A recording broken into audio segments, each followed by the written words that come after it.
noches, queridos amigos. Bienvenidos a Quien Tiene la Razón. Nosotros estamos listos para comentar las noticias más importantes del día y ya están listos nuestros invitados para hablar un poco de lo que ha ocurrido en el Congreso. La composición y relación de fuerzas viene totalmente distinta. Gran pleito porque el fujimorismo perdió un lugar en el Consejo Directivo y ellos dicen que no les correspondía que les quitaran a ellos ese asiento, sino a Alianza para el Progreso. ¿Qué está pasando además con la contratación del abogado del señor Toledo, que demora y demora? Pero antes de entrar en estos temas, vamos a tener una entrevista particular. Y es que creo que es un tema que no le estamos dando suficiente atención y que creo que es importante que lo resaltemos. Este fin de semana hubo en Huancayo una reunión de los dirigentes más importantes de la izquierda de nuestro país. Estuvieron, como lo vemos en la foto, Verónica Mendoza, Gregorio Santos, Vladimir Cerrón y también Zenón Cueva. Ellos han sido los 4 que se han juntado para discutir sobre distintos problemas del país, cómo ven la realidad del Perú y sobre todo para hacer un frente con miras al 2021. ¿Qué tipo de propuesta es la que se viene detrás de estos líderes que, hay que decirlo, tienen todos, casi todos, un perfil regional importante?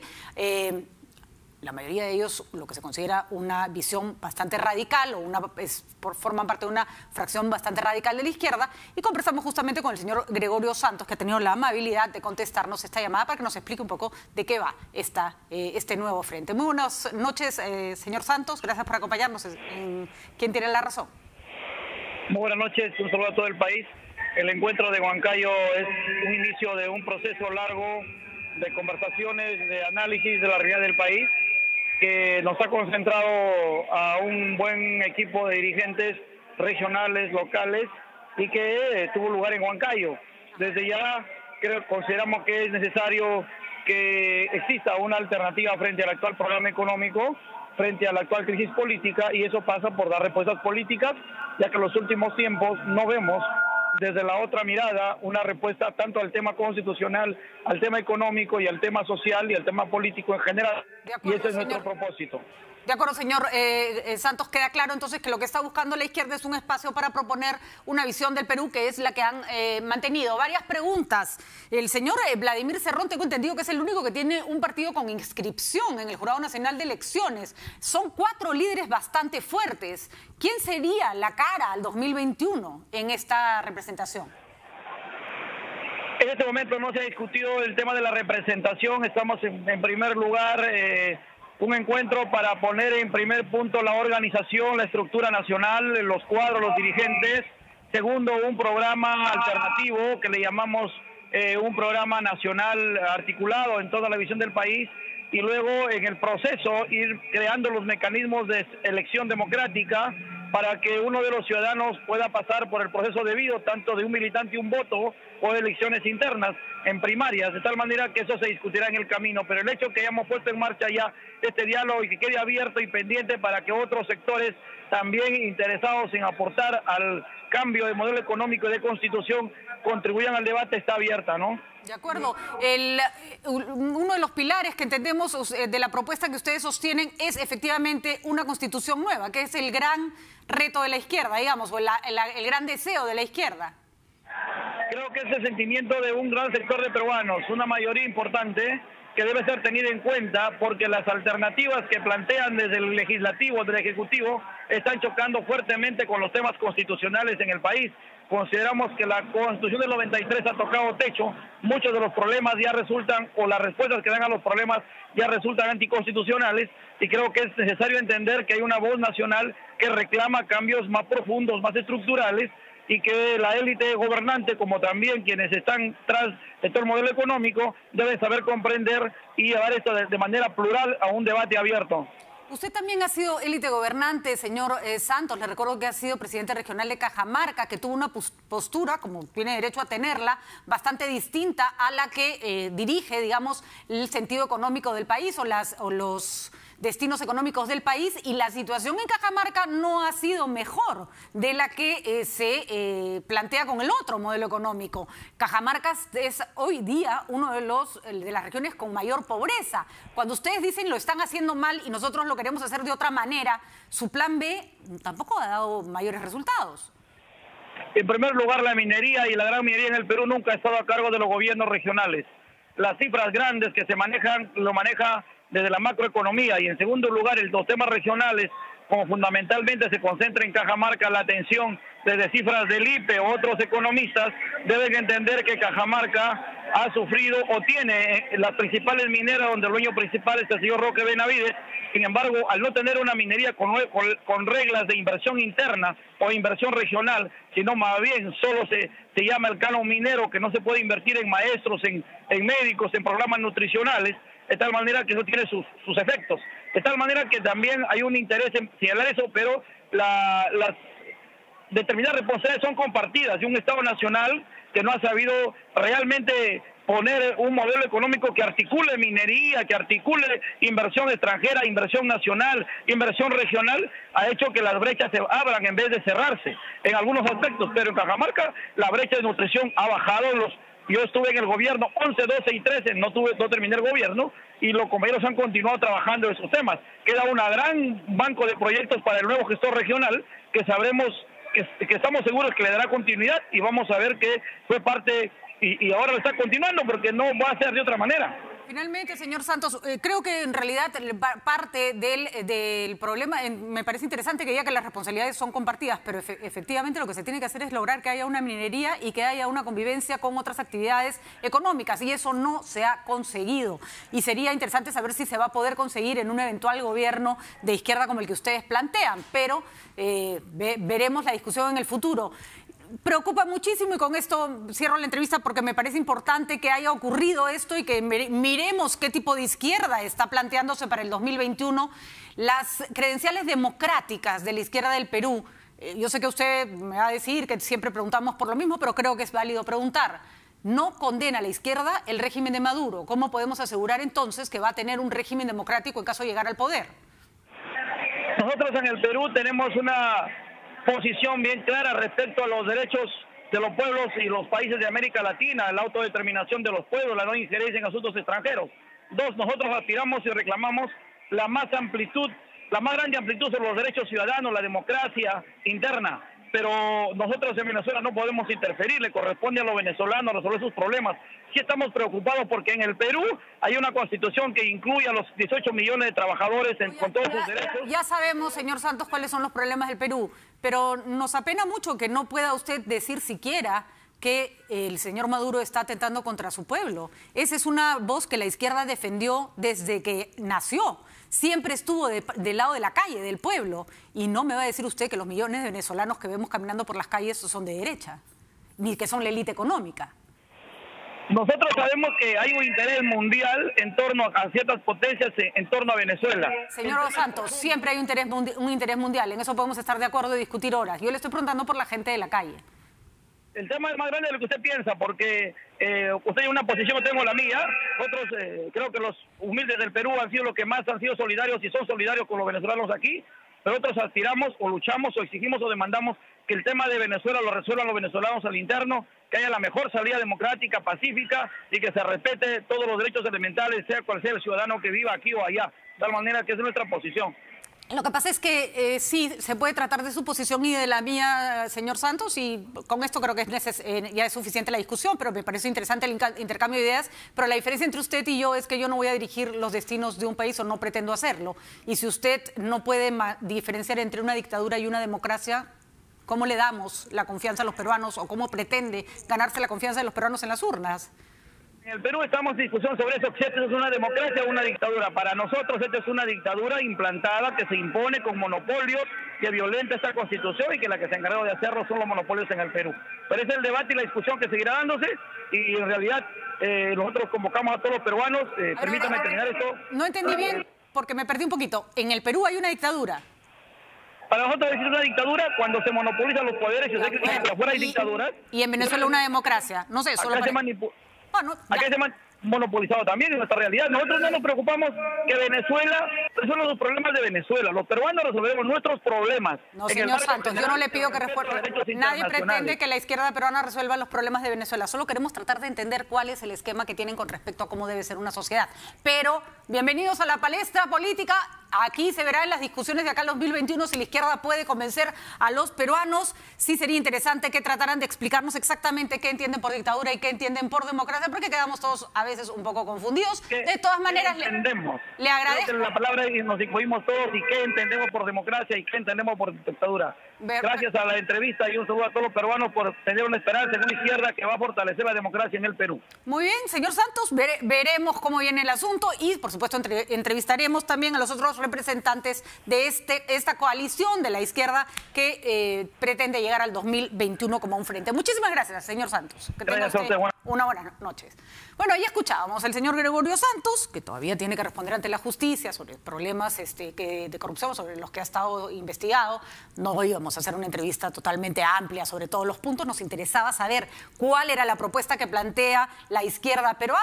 Es una izquierda con líderes muy radicales y que, bueno, ahí han escuchado ustedes al señor Santos y con eso va a tener que plantearse las alternativas de otros movimientos de centro, de derecha o de centro de izquierda o de centro derecha. No están incluidos en este grupo el movimiento de izquierda del señor Salomón Lerner Reguitis, tampoco Yude Simón y no va tampoco el movimiento de Marco Arana. Así que unida la izquierda no está precisamente. Son las 7:13 y nosotros ya vamos a conversar con nuestro invitado, Luciano López, abogado, está con nosotros. Richard Arce, congresista de la República, está por llegar. Antes de entrar al tema que tiene que ver con el Congreso, vamos a esperar un poquito al congresista Arce. Le pregunto a Luciano su impresión sobre la conversación que acabamos de tener con el señor Sánchez. ¿Cómo está, Luciano? ¿Cómo estás? Buenas noches, Patricia. Gracias por la invitación.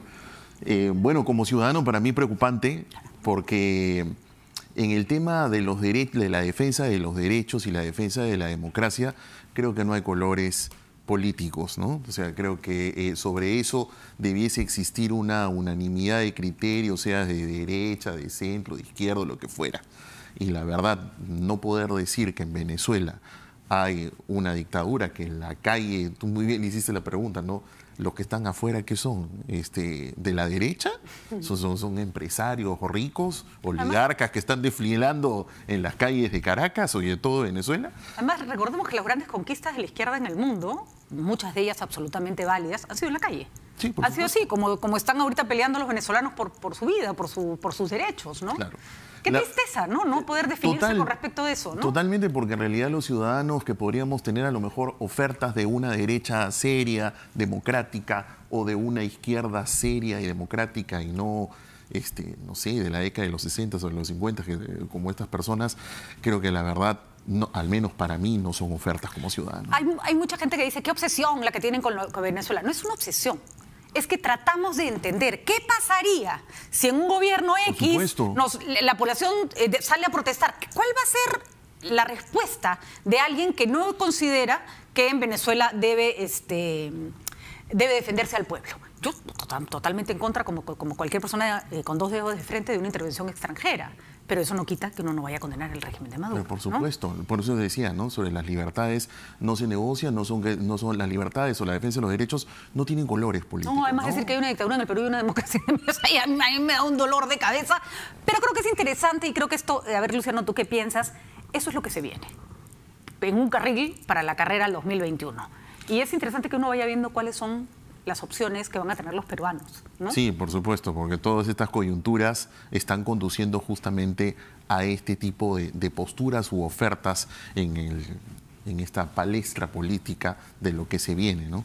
Creo que definitivamente, al menos estamos avisados, ya sabemos que esa es una opción. Que es una opción y el que quiere a lo mejor optar por la democracia venezolana, pues entonces ahí tiene el señor Santos. Yo creo que además lo interesante es ver cómo empiezan a aparecer las otras opciones. Sí, ¿no? por supuesto. Claro, a ver cómo le hacen frente y se ponen en el menú, digamos, para que el ciudadano elija. Sería magnífico, Luciano, si algún día podemos elegir a nuestras autoridades mirando las opciones y no porque con el hígado revuelto y para que no salga fulano, para que no salga mengano. Que no vivamos en esas tragedias de las últimas segundas vueltas que hemos tenido que votar contra y no estar mirando propuestas. Por eso es que el gran rol de los partidos políticos, ¿no? Yo justo vengo de un evento convocado por IDEA y con la Comisión de Reforma Política, nos convocaron a varios expertos en el tema constitucional.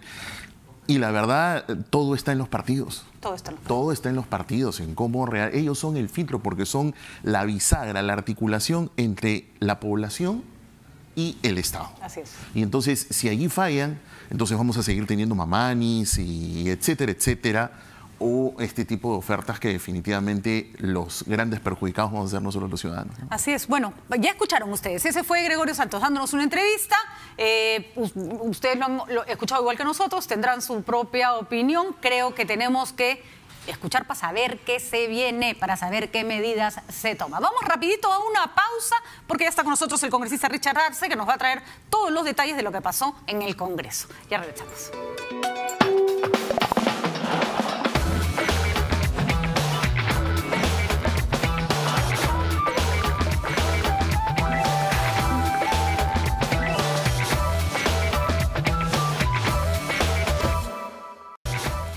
Lo prometido, Luciano López está con nosotros, es abogado, ya llegó Richard Arce, congresista de la República, y él, por supuesto, además es congresista por Abancay y quiere dar unas condolencias a lo que ha ocurrido, que ha sido realmente, congresista Arce, un dolor profundo para todos los peruanos, ¿no? Sí, Patricia, muy buenas noches, muchas gracias por la oportunidad y evidentemente expresar la consternación frente a una tragedia que ha sucedido en la ciudad de Abancay, capital de la región Apurímac, a la que dignamente represento, pero acá hay responsabilidades también definitivamente de parte de los propietarios, la empresa encargada de este Hotel Alhambra, porque se ha construido, nosotros le llamamos en quechua pirca, han puesto piedras donde debería haberse puesto muros de concreto armado para evitar justamente el deslizamiento de tierra, porque el hotel está construido en la base de un cerro, donde se ha levantado una especie de terrazas para completar la decoración. Es realmente muy hermoso. El local es bien hermoso respecto al tema estético. Sí, yo vivo a media cuadra en Abancay, en Villa Gloria. Pero esta circunstancia de irresponsabilidad ha tenido una consecuencia. Y la consecuencia es el fallecimiento. Tenemos el dato de 16 personas, más de 30 heridos. Imagínate una ceremonia tan especial como es un matrimonio en plena fiesta, medianoche, que pase ese tipo de tragedias. Muy doloroso para las familias y para todo el país. Esto es una tragedia para el Perú, ¿no? Entonces quería expresar mis condolencias y ver, después de los hechos a veces es complejo, pero tiene que haber responsabilidades de por medio, ¿no? Dos cosas que les recomiendo que hay que ponerle mucho ojo y ver cómo van las investigaciones.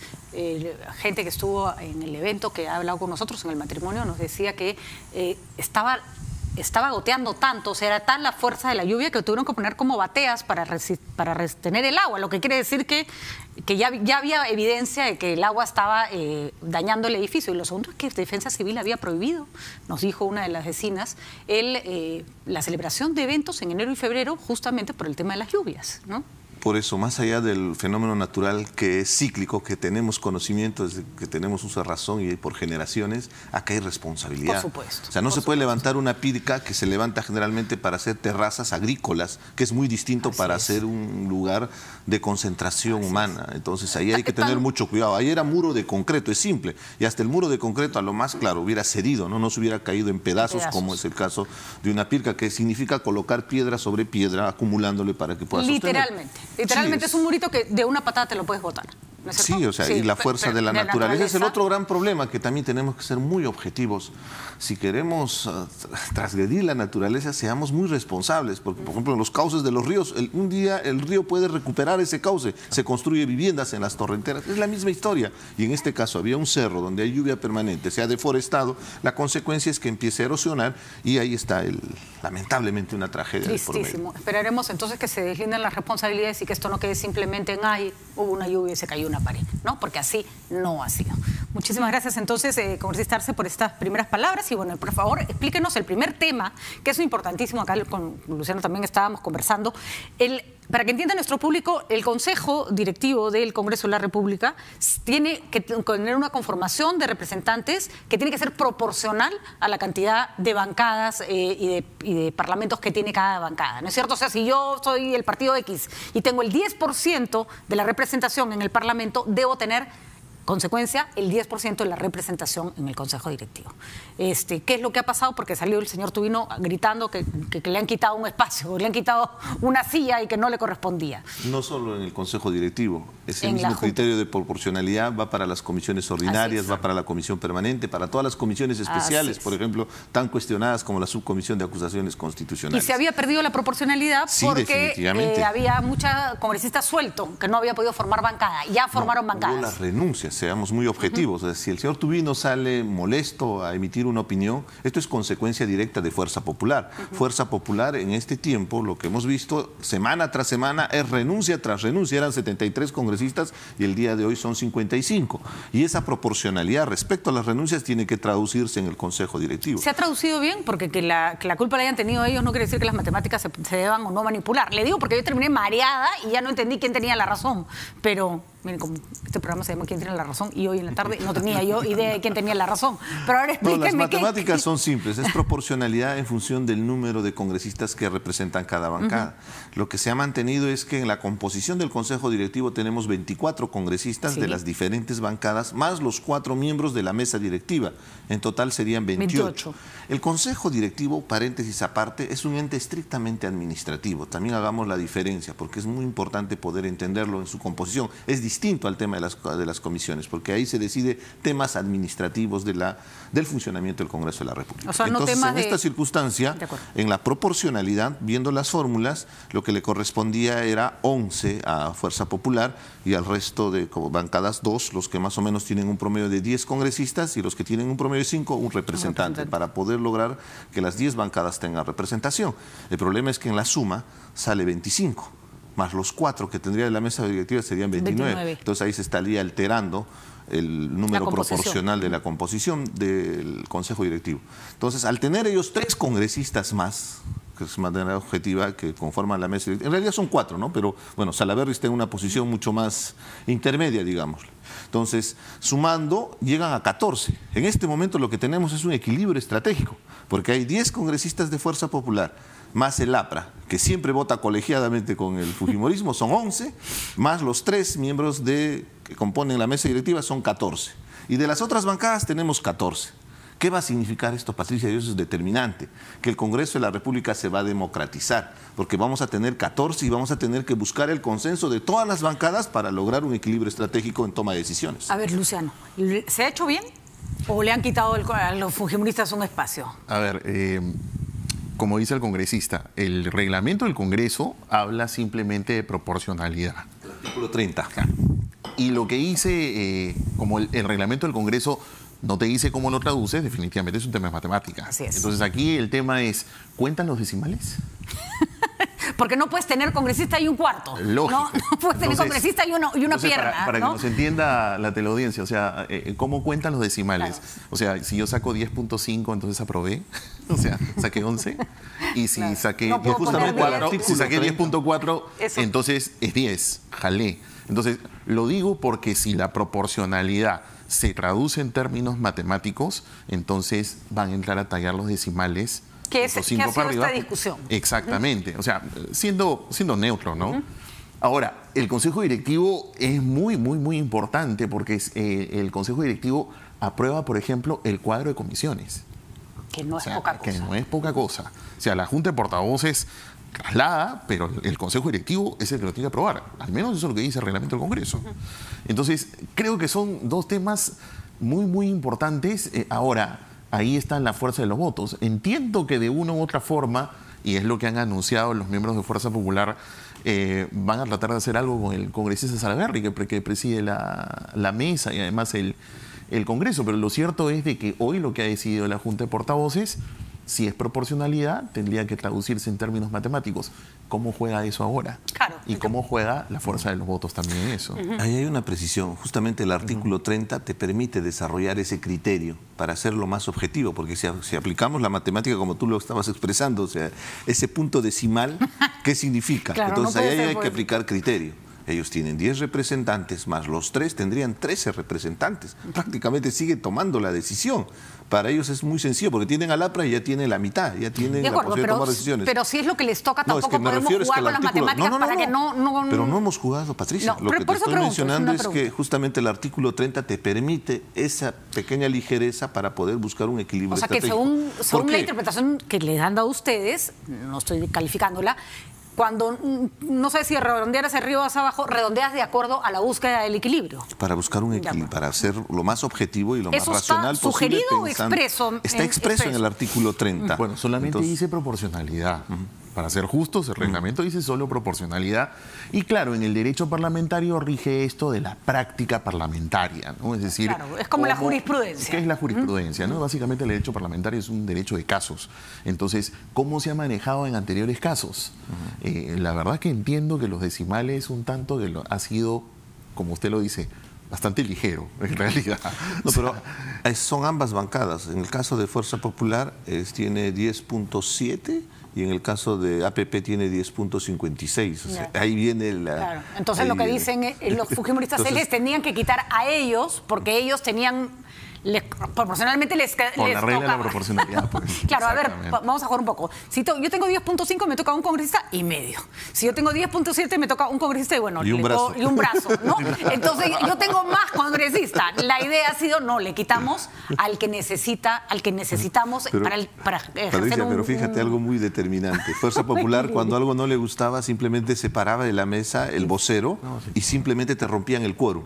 ¿Qué significaba? Que el Congreso estaba como una rémora. Discúlpame el término, ¿no? Pero está bien. Ni para adelante ni para atrás. El día de hoy se levantaron, pero al ver la recomposición de la proporcionalidad, porque estamos hablando de 123 congresistas agrupados en bancadas, donde 60, porque en realidad son 55 del fujimorismo más 5 del APRA, que siempre trabajan de manera colegiada, son 60. Y al otro lado las otras bancadas suman 63. Al tener esa diferencia nos permitió desarrollar la Junta de Portavoces para tomar una decisión determinante, como por ejemplo la programación para que este miércoles se trate en la propuesta del proyecto de los dictámenes que se han hecho en la Comisión de Justicia y en la Comisión de Constitución respecto a la Junta Nacional de Justicia. Ahora, algo que no hubiéramos hecho si no se daba esa fórmula matemática. Ese punto es interesante, eso es muy importante para el desarrollo, ¿no? No se trata de rancharle un espacio al fujimorismo, sino volver un Congreso más operativo. Y es verdad que el Congreso no estaba siendo operativo. Ahora, tampoco es que el fujimorismo ya no cuenta, como muchos creen, se quedó calato, no tiene poder, no. Es una puerta, además, consolidados, tienen casi todos los votos que necesitan. Al otro lado es un laberinto de gente a la que hay que poner de acuerdo, sí, ¿no? Claro, pero, o sea, definitivamente la proporcionalidad lo que obliga es a una recomposición. Que es lo que en buena cuenta está sucediendo. Y como bien dice, sí, pues que la gente no piense, ya, pues entonces ahora Fuerza Popular no existe. No, tiene un bloque allí que en todo caso lo que obliga ahora, y más bien lo que creo que va a ser tarea, me da la impresión que este tema no ha terminado hoy, porque ahora viene el cuadro de comisiones famoso, que es lo que entiendo que es. Pero ahí también queremos ser muy responsables. No se va a hacer mayor recomposición en las comisiones más que incorporar a las nuevas bancadas en las comisiones, porque hay un derecho constitucional del congresista de participar. Porque imagínate, cambiar las presidencias en esta circunstancia sería generar un alboroto. Claro. Vamos a ser muy objetivos, seamos responsables frente al país. Eso está muy Esa bien. decisión lo tomaremos el 28 de julio con perjuicio evidente a cada una de las bancadas que legalmente ya están reconocidos por una sentencia del Tribunal Constitucional que permanentemente para negando. Y te lo digo con testimonio propio, porque nosotros hemos estado casi un año en el ostracismo, Patricia.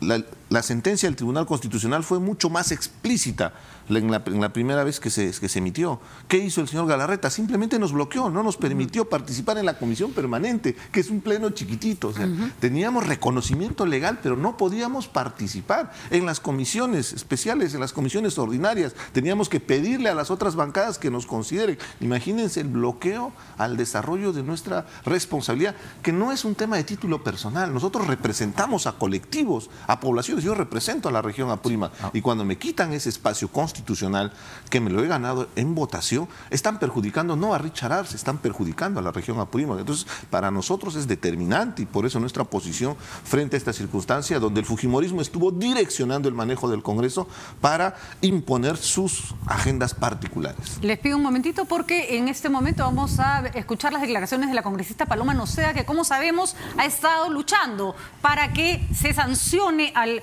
congresista Luis López Vilela por tocamientos indebidos y haberla incomodado. Escuchemos sus declaraciones porque se ha aceptado la suspensión por 120 días. Congresistas mujeres que están en esta comisión, aparte de la comisión de la presidenta de la comisión, 2 congresistas mujeres que realmente han tenido una actitud machista deplorable, ¿no? Incluso la congresista Úrsula Letona se ha burlado de la situación en plena sesión, no sé si ustedes lo captaron. La congresista Milagros Salazar realmente se ha expresado de tal manera que ahora puedo comprender cuál ha sido el sentimiento de la aeromoza Lana Campos. Así que, bueno, felizmente se aprobó el informe, pero sí es francamente lamentable que un informe que ha debido aprobarse por unanimidad haya tenido la oposición de algunos congresistas. ¿Satisfecho con esta decisión? Eso sería todo. Muchas gracias. Gracias. Declaración. No se aprueba por unanimidad y denuncia a Paloma Noceda. Nosotros vamos a tener más adelante todas estas incidencias que se burlaron de ella y maltrataron, su caso, congresistas mujeres. ¿Hasta cuándo, no? ¿Hasta cuándo? ¿Hasta cuándo vamos a ser las peores enemigas de nosotras mismas, no? Siempre, cuando hay un caso de violencia contra cualquier mujer, a los periodistas nos reclaman. Desde esta tribuna hemos defendido a todas, a las que nos caen bien, a las que nos caen mal, a las que nos caen más o menos, a todas. Lo mismo deberíamos esperar de quienes nos reclaman, ¿no? Realmente una pena, ¿no? Que se vea agotada a Paloma Noceda. O sea, uno ve a una persona agotada. Hoy día la hemos tenido tempranito en la mañana, la estoy viendo cómo termina su día y no me puedo imaginar lo desgastante que tiene que haber sido todo este día para ella, simplemente por haberse atrevido a decir, ¿no? Que alguien vino y la tocó como si su cuerpo fuera propiedad de cualquiera. En realidad es importante la sororidad que debe haber entre mujeres para confrontar un tema tan delicado como es las agresiones permanentes a las que está expuesto las mujeres. Pero acá yo quisiera trascender más allá del tema de mujer, en realidad es de nuestra sociedad. Claro. Y muchas veces es importante que tanto varones como mujeres nos manifestemos abiertamente. Para ella esto ha sido una agresión sexual, tiene connotación sexual, es lo que me escuchaba el día en la Comisión de Ética. Y eso hay que entenderlo porque ella se ha sentido agredida. Entonces, lamentablemente el señor va a tener que asumir su responsabilidad frente a una sanción. Porque penalmente ya no podría, tengo entendido, estuve haciendo consultas con los asesores legales, penalmente ya no podría hacer ningún tipo de denuncia porque probablemente haya prescrito, no sé, un detalle que me estaban explicando los abogados que podrían darnos mayor alcance al respecto. Entonces, la sanción ética va a ser muy importante para dar un mensaje a todo el país en un escenario donde se llega a tales extremos de violencia.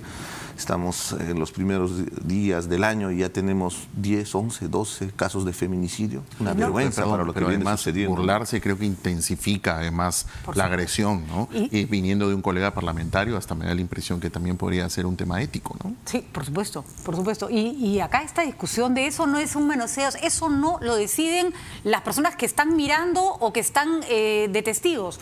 Uno es dueño de su cuerpo, decide cuáles son los límites que pone, ¿no? Y uno no va a trabajar para que venga una persona que no lo conoce y le ponga las manos en la espalda y la manosee. No, pues. No sé si las congresistas que se han sentido, les ha dado risa el asunto, les hubiera hecho gracia, ¿no? Que viniera un colega y las toqueteara de una manera en que ellas no han dado su permiso. Así que dejemos de tratar de analizar cuáles son los... Hasta aquí es mañosería, hasta aquí no. Eso lo decide cada persona que es dueña de su cuerpo y decide cuáles son los límites y cuáles no son. Además que creo que hay límites sociales bastante obvios, ¿no? Además creo que hay, en fin. Bueno, pero la buena noticia es que con tropezones y todo, el tema se aprobó en ética y se tiene que ir a pleno, ¿no? Exactamente. Todavía la sanción no está emitida, es simplemente una recomendación que hace la Comisión de Ética y tiene que someterse en un pleno para tratar el tema en especificidad, donde se puede modificar, se puede refrendar. La máxima sanción en ética son 120 días y es la que están pidiendo para el congresista López Vilela. Yo creo que presidente de la Comisión de Fiscalización, por cierto. Yo creo que lo más apropiado sería no someterlo a debate. ponerlo y que voten. Cada uno asuma la decisión de su voto, pero no exponer más a Paloma Noceda a que se vuelva a parar alguien, algún desubicado o desubicada, a hacerla sentir mal, ya que tanto se va a discutir. Ya todo el mundo sabe lo que pasó, ahí están los hechos, que lean el informe y que lo sometan a votación sin tanto manoseo, ¿no? Muchas cosas se deberían dar a ese nivel, como el levantamiento, por ejemplo, de inmunidad, para evitar justamente este tipo de situaciones, ¿no? Y en este caso es mucho más sensible, porque recordemos, esto viene a colación de la denuncia que tuvo el señor Mamani. Y tuvo la valentía, en este caso, la congresista Noceda, de expresar lo sucedido, ¿no? En realidad es un tema bastante controversial, delicado y vergonzante para el Congreso de la República. Por supuesto que sí. Bueno, entonces, esa es una noticia que tenemos. Ya más o menos entendimos cómo están distribuidos el Consejo Directivo y las comisiones. Para los que no están perdidos en el tema de las comisiones tienen la misma caracterización. Es decir, en la comisión debe estar representada proporcionalmente las bancadas con su número de miembros, ¿no es cierto? Sí, porque hay algunas comisiones que están compuestos por 16 congresistas, otras por 20, inclusive creo que hay alguna de 24 congresistas, y en función de esa proporcionalidad va el número de representantes. De acuerdo. Pero es determinante porque, por ejemplo, el quórum es de acuerdo a la cantidad. Y, por ejemplo, Fuerza Popular lo que ha hecho, cuando no le convenía un proyecto, simplemente se paraban y te dejaban con la miel en los labios, como quien diría, porque quería uno sustentar su proyecto de ley. Hay más bancadas, se van a tener que repartir las comisiones entre más parlamentarios, pero creo que inteligentemente eso lo han dejado para cuando acabe la legislatura. Sí, es ¿no? una muy buena noticia, ¿no? Porque esperar entonces a que sea mitad de año y que pueda recomponerse, creo que es lo más saludable. Lo que sí, al menos desde hoy, tiene un nuevo quórum, y eso pues va a hacer que ya sobre todo en la subcomisión de acusaciones constitucionales, los casos no estén asegurados por el presidente Segura de la comisión. Entonces, señor pero fíjese, no solamente se va de vacaciones, ¿no? Se va a dormir la siesta mientras decide qué cosa se hace. Y cuando me dé la gana voy a programar. El tema es el siguiente, que ellos tenían la presidencia de la comisión y encima tenían la mayoría. Porque en algunos casos, en algunas comisiones tenías la presidencia que podría manejar la agenda, pero al tener la mayoría tenían control absoluto. Nosotros hemos vivido, discúlpenme el término, la dictadura de la mayoría, donde se ha impuesto la fuerza de los votos por encima de la fuerza de la razón.